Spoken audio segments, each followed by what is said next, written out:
Welcome to a Foxy Tech Tips tutorial on changing the screen timeout time on the Realme Watch 2.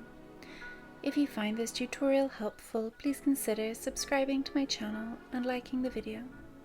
Press the side button to wake the watch's screen.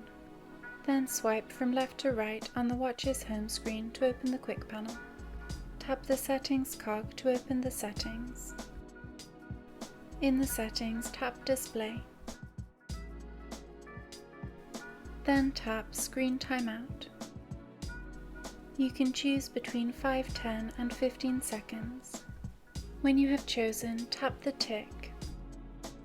Your watch's screen timeout time has now been changed. And that draws an end to this tutorial. Please like the video if you found it helpful and subscribe to Foxy Tech Tips for more Realme Watch tips and tricks.